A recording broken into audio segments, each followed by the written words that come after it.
नमस्कार दोस्तों, बहुत बहुत स्वागत है आप सभी का हमारे YouTube चैनल में।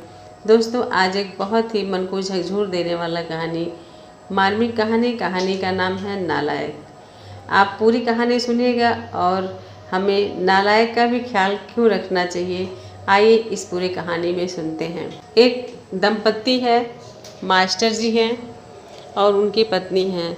मास्टर जी के 3 बेटे हैं और 1 बेटी है। मास्टर जी चूँकि शिक्षक हैं तो अपने बच्चों को भी बहुत सही शिक्षा दिए हैं।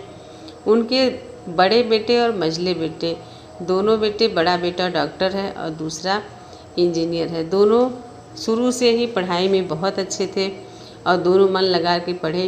पिताजी इनको बहुत मानते थे और ये जो कहते थे वो करते थे। लेकिन जो तीसरा बेटा था उसका पढ़ने में मन नहीं लगता था। वह 11वीं के बाद पढ़ाई छोड़ दिया। इससे पिताजी बहुत नाराज़ रखते। बेटे का नाम रखा नालायक। हर बात में उसे उलाहना देते कि तुम नालायक हो, तुम नालायक हो। बेटे बड़े हुए, एक डॉक्टर के पद पे अमेरिका चला गया और दूसरे का सिलेक्शन ऑस्ट्रेलिया में हो गया। वो दोनों बच्चे विदेश चले गए और मास्टर जी जो बेटी थी उसकी भी शादी, बहुत अच्छी शादी किया। तो मास्टर जी अब रिटायरमेंट के कगार पे आ गए। मास्टर जी ने पूरी कमाई अपने तीनों बच्चों में लगा दिया। चूँकि छोटा वाला बेटा पढ़ने में उसका मन नहीं लगता था तो उसे नालायक कहते थे। उसके लिए गांव में एक छोटा सा झोपड़ी टाइप का घर बनवा के गांव भेज दिया और अपने साथ नहीं रखे। हालांकि वो बेटा जाना नहीं चाहता था, लेकिन मास्टर जी की बड़ी जिद थी कि ये गाँव में जाके रहे और हमारा नाम खराब कर रहा है। मास्टर जी के जितना जमा पूंजी था सर और इंजीनियर को बनाने में लग गया और जो बचा था बेटी की शादी में खर्च हो गया। इनके पास रिटायरमेंट के बाद अब पैसे ज़्यादा नहीं बचे। समय बीतता गया।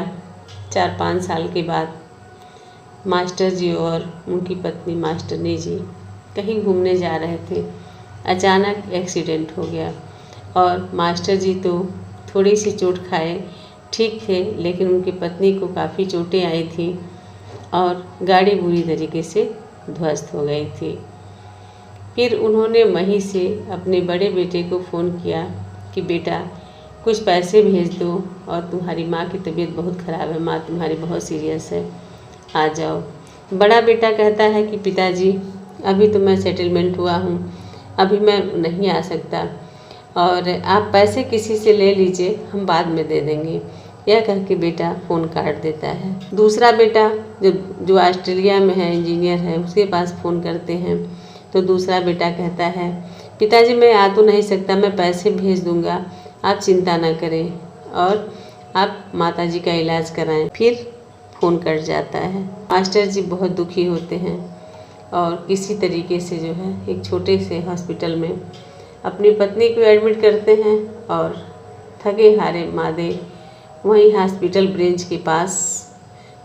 के बाहर ब्रेंच के पास वहीं बैठ जाते हैं, थके हारे, हताश होके कि कैसे अब मेरी पत्नी का इलाज होगा। कहीं से उसको पता चलता है, जो गांव में बेटा रहता है जिसको ये नालायक कहते हैं, वो दौड़ा दौड़ा आता है और कहता है पिताजी पिताजी।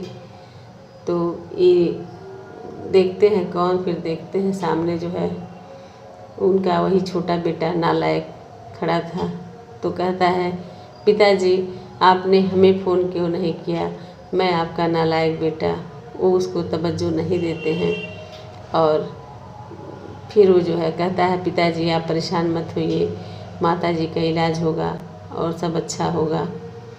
फिर अच्छे से हॉस्पिटल में उनका इलाज होता है और उनकी पत्नी धीरे धीरे ठीक हो जाती हैं। मास्टर जी डिस्चार्ज करा के पत्नी को अपने घर ले जाने वाले होते हैं। बेटा कहता है पिताजी एक भी पैसा नहीं लगा है, फ्री का इलाज हुआ है, माँ जी ठीक हो गई हैं, ठीक है अब सब कुछ अच्छा होगा। उसके बाद फिर मास्टर जी लेके चले जाते हैं और वहीं से उनका नालायक बेटा कहीं चला जाता है। 4-5 महीने बीतते हैं, ना मास्टर जी कहते हैं कि घर चलो, ना वो नालायक बेटा इनके साथ घर जाता है। 5-6 महीने बीत जाते हैं। उसके बाद मास्टर जी को लगता है कि चलें गांव नालायक को देख आएं कैसे है वो।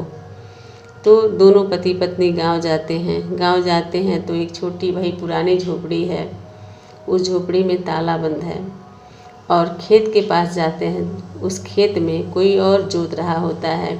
तो मास्टर जी कहते हैं कि आप कौन? ये तो नालायक का खेत है, अब वो कहाँ है? तब वो जो किसान होता है, जो जोतता है खेत, कहता है कि यह खेत हमने खरीद लिया है और जो नालायक है वो हमको बेच दिया है। उनके माता पिता का तबीयत बहुत ख़राब था, उनकी माता का एक्सीडेंट हो गया था, तो उन्होंने 10 लाख रुपए में एक खेत हमें बेच दिया है और बस उनके पास वो मकान है जो ताला लगा हुआ है और रोजी रोटी के लिए नालायक कहीं चले गए हैं। तब आते हैं मास्टर जी दरवाजे पे, जहाँ झोपड़ी रहती है, खड़े होते हैं और सोचते हैं कि काश नालायक एक बार मेरे सामने आ जाता और मैं उसे हृदय से लगा लेता। माँ का भी आंसू बंद होने का नाम नहीं लेता है और पछताते हैं, कहते हैं कि हमें कभी फ़र्क नहीं करना चाहिए, आज मेरा नालायक बेटा ही मेरे काम आया। इसलिए आप सभी से गुजारिश है कि अगर आपके पास 3 औलाद हैं तो आप सबको बराबर निगाह से देखिए। अगर मेरी कहानी आपको अच्छी लगी तो आप मेरे चैनल को सब्सक्राइब ज़रूर कीजिएगा। नमस्कार, धन्यवाद।